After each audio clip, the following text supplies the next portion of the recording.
In a previous video, we talked about all the different ways people use to buy real estate.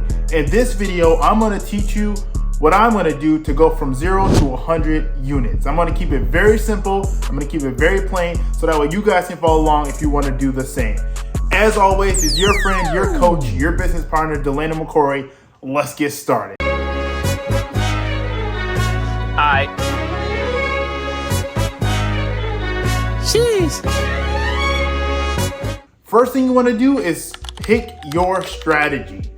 And I have two strategies that I'm going to stick to. The first one is going to be buy and hold. The reason I pick buy and hold is because I really want to optimize the cash flow, the control that I have over properties, and being able to create systems and operations to build my portfolio. And a lot of the other methods, you have to worry about transactions, you have to worry about selling off those properties, and you don't just get to focus on the operations and the system to make them flow and cash flow a lot better. The second thing I want to focus on is multifamily. I love multifamily because it's more business-like than a lot of other strategies in my opinion. I like to have control of the properties that I have, use systems and operations to really fine tune it and get the most cash flow and the most returns that I can possibly get. I also like the fact that I get to expand and build my portfolio as big as I want it to go and actually play real life Monopoly and actually go and do research in other cities and other things like that to just build a bigger portfolio and have it all under one roof. Multifamily also leans into more of the skills that I have of like running a team and getting people behind a mission and a goal to provide better service to renters. I also like the fact that it gives you an opportunity to look at different markets and different opportunities slightly different and have different rents and different things that you get to control underneath one roof. So I like that a lot with multifamily. The second thing we have to focus on is how are we going to buy the actual property? Now, again, like I said, I've mentioned this in other previous videos, so if you want to go back and get a little bit more in depth on different ways you can buy multifamily, go check those videos out. But for me, I'm going to stick to two methods. I'm going to stick to traditional loans, and then I'm going to stick to seller financing. The reason I chose to stick with traditional loans is because there's so many different loan options that you can utilize to actually get into the actual property. You have to be able to negotiate with banks, leverage the cash that you actually have right now to be able to offer and get the loans that you need for the appropriate property.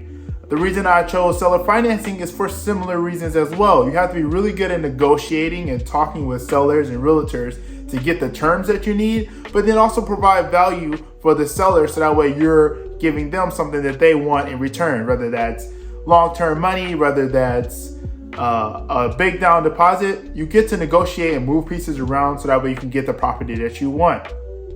Also, a lot of those two methods yield into multifamily specifically. You can utilize banks and you can utilize seller financing on larger multifamily deals. And that's ultimately what I want to do. The third thing you have to realize is how are you going to actually operate the property? Now, this can be different from each subgroup of actual real estate strategies. It's going to look different if it's going to be single family, it's going to look different from storage units, and it's going to look different from my choice, which is multifamily. I am really leaning more into Logan Rankin's methods and ideologies when it comes to producing the right operations for your multifamily. And I really want to hone in on specific systems to build the best operating possible when it comes to a strategy of operating your multifamily. I also want to dig down deep and find different property management companies to work alongside me until I build the skills and able to actually build it in-house. The goal is to make it smooth and make the transition best as possible so that way you can have quick turnaround, you can have quick maintenance requests, and actually communicate with your actual renters about what they need and how quickly they need it.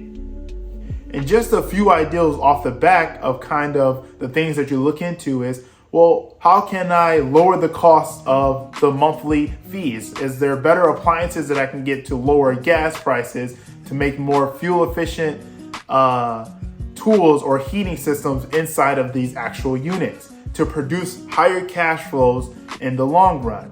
Also, how can I invest to make it more money? Can I add in dryers and washers to produce a better cash flow and make it more convenient for my renters? Can I offer pet fees? Can I offer parking space fees? And the goal here isn't to just penny pinch all of the renters, but the goal is to actually add as much value as I can so they feel like they're getting the best for their budget and that they're actually paying for the value that they receive. I want to actually monopolize this and get this so good that it feels like they're getting luxury experiences within cheap and stable rents or market value rents. That is the goal here. So don't get it twisted. We're not penny pinching or pushing our real renters to pay as much as we can, but we're providing the maximum amount of value that we can for those areas and compete with the market that's out there and all the other spaces to rent. Again, it's to give them a luxury experience in market value prices. Another thing we want to look at is maintenance over the long haul. Chances are, if you have people staying in there for multiple months, multiple years, multiple time frames, there's going to be a bunch of issues that there's going to come up that you're going to need to fix. I want to try to create systems so that way we can get those repairs done as quickly as possible. Then when we do have renters move out, how quickly are we turning around those properties and getting new renters in there at either higher or market level rents? And we want to again emphasize that feeling of a luxury space regardless to where it's at, and also give them the highest value that we can when they first move in. Is the property looking good? Are the hallways clear? Are we having adequate lighting? Are we having adequate furnituring or appliances for when they move into that spot? Again, this is going to change as we evolve and get better, but we want to create systems and processes now so that way as we grow. Now, scale is very important. When it comes to scaling, we have to look at this completely different than a lot of other real estate investors, because we're not just getting short and temporary cash flow, but we're actually building a company and we're building a brand evolved around real estate and multifamily spaces. So we have to look at it as a long run. We have to build systems and operations to kind of help us work on the business and not in the business. We have to build teams, we have to build processes and everything that's going to help us evaluate and continue to grow our portfolio at a higher rate than a lot of other investors. But that's the fun part of it. We get to challenge ourselves in our thinking and begin to shift a little bit more, not just into real estate, but also into the business aspect, into the mindset of actual CEOs and owners. Now, I'm going to be learning a lot of these skills from other investors in the marketplace right now, but also we're going to continue to look at Logan Ranking, who is also a huge guru who is actually crushing the real estate game. We want to take a lot of his principles and ideologies to apply to this principle of scaling and growing our portfolio and velocifying our actual money and the rents that we have coming in now. We're also going to be looking a lot at Alex Hormozi. He talks about scale and talks about the principles and the things that it takes to actually go to that next level and switch from just a job, but also into a CEO and operating at a high level. So we're not going to just be going into the wind and kind of just playing this by ear, but we're going to actually be taking a lot of those principles and applying it to our day-to-day operations when it comes to actually getting our real estate portfolio and growing it. We want to focus on actually building a sellable portfolio. Now, chances are, I don't know what it's going to look like in the next 10, 20 years or so, but we want to make sure that we are actually building a product or a business that is actually going to be sold to somebody eventually. So that way it looks higher and better in the marketplace. If I'm constantly doing everything from turning around the renters to communicating with the renters and fixing problems, that's not a sellable business. But if we build operations and we build systems around it, it's something that we can potentially sell to someone else or say, hey, this is what it looks like. I want to create generational wealth and build a business and a brand that I stick with and ultimately pass down for generations, but we still want to look at it as a future endeavor or possibly getting sold to a company or to an individual for a high amount. Now, obviously that's going to take some time. It's going to take a lot of effort, but don't worry. That's what this channel is about. I want to walk you through every single step, every single up, every single down, so that way you guys can understand what it takes. You guys can follow along. You can do the same things as I'm doing to build your portfolio, or you can just watch and enjoy and see what it's about.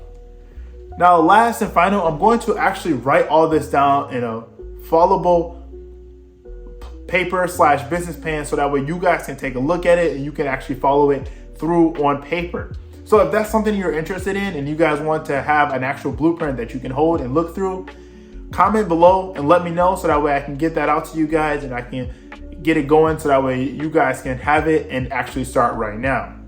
Now, remember, everything that I shared today is subject to change. As we shift and as we grow and as we get bigger, we're going to look at our operations. We're going to look at several things to see what we can improve on and what needs to change. But we got to start somewhere. So that's why we're building the systems and we're building the plans now. Every play isn't going to work every time. So we have to have stuff in our back pocket, so that way we can change it up and we can continue to pivot and shift and light up the scoreboard whenever we get the opportunity to do that. Thanks for watching, guys. Listen, if there's something that I left out or something you guys want me to go more in depth in when it comes to actually getting multiple units, leave it in the comments below and I'll go back and we can do another video on it and we can talk about it. Also, let me know your plans and what you guys' goals are, so that way we can go and get after it together. And as always, let's get to work.